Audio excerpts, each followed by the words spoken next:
हाँ, मेरा भाई दुनिया के सबसे बेस्ट टिक्के बनाता है। हमारे पूरे खानदान का यही सीन। लड़के लोग टिक्के सेकते हैं और लड़कियां मसाले लगाती हैं। दिन की शुरुआत हुई दोपहर से। हाँ, मेरी सुबह दोपहर में ही होती है। और पार्सल आया हुआ था ये नाइट सूट मेरी बहन ने सफायर से ऑर्डर किया था। 10 on 10 क्वालिटी। आंखें बंद करके यहाँ से ले। अभी रिसेंटली इंस्टाग्राम पे इन्फ्लुएंसर एक ब्रांड रेकमेंड कर रहे थे, विजय सजीरो या सजायरो। उससे मेरी दूसरी बहन ने नाइट सूट ऑर्डर किया। शर्ट का साइज स्मॉल और ट्राउजर उन्होंने मीडियम भेज दिया। क्वालिटी इतनी घटिया, रिटर्न करना है तो वो कॉल भी नहीं उठाया। कुछ दिनों पहले मैंने इंस्टाग्राम पे एक स्टोरी पोस्ट की थी, गाइस मेरा इतनी भर गया है, मैं क्या करूँ, किधर टक्कर मारूं। अब हर कोई अपने अलग अलग टोटके रेकमेंड। कोई कहता है गार्लिक के साथ पानी पियो, सुबह सुबह निहार पेट, तो कोई कहता है ठंडी ठंडी चीजें खाओ। मैंने सुबह सुबह गार्लिक के साथ पानी लिया, साथ में तो मलंगा भी गटक लिया। इसके बाद जो मेरी हालत हुई थी, शदीद गंदी उल्टियां लग गई थी मुझे। शाम में भाई ट्रेनिंग से घर वापस आया था और ईद पे डिसाइड हुआ था कि हम लोग टिक्का पार्टी करेंगे, तो मसाला वसाला टिक्का को रात पे ही लगा दिया था। फिर अम्मी, मैंने और भाभी ने हम सब ने मिलकर सीखे लगाए।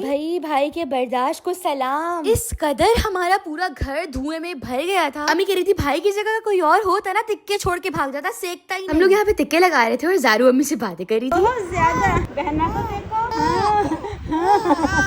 सीखे सारी खत्म हो गई थी, ये सालों से चल रही है हमारे साथ। और बोटियां हमारे पास इतनी बची हुई थी। इन दो नवाबों को देखो, पीछे वाले कमरे में मस्त सिनेमा वाला माहौल बनाकर ड्रामे देख रही। मुझे इतना गुस्सा आया, फिर मैं भी बैठ गई। अब दिखाती हूँ धुएं का सीन। हम में से किसी की आंखें नहीं खुल रही थी इस धुएं के आगे, और भाई लिटरली इसके सामने बैठकर हवा झलके इसको सेक रहे। हर कमरे में इतना धुआं था कि कमरों में रहना मुहाल हो गया था। मेरी बहन तो बाहर ही आ गई। भाई ने देखा तो सबकी हालत बुरी हो गई है, बाहर लेकर आ गया टिक्कों को। यहाँ पर भी जरा सा फर्क नहीं पहुंचा भाई, वही धुआं का धुआं। पीछे वाले कमरे में हम लोग सब स्टोरेज बॉक्सेस में बैठ गए थे ताकि थोड़ा तो सुकून का माहौल बने। जब टिक्के सिक्कर सीखे आई तो हमने बाकी की बची हुई बोटियां इस पर लगा दी और ये टंडन रेडी हो गया। ये जिस कदर इंतहा की और पता नहीं क्या क्या मैं बोलूं, मुश्किलों से रेडी हुआ है। तौबा कर ली है, ये नहीं कहेंगे हम टिक्के नहीं बनाएंगे हम कुछ भी हो जाए, मगर अगली बार से आंखों में पट्टी बांध के बनाएंगे। बेवकूफ। चलो भागो, बाय।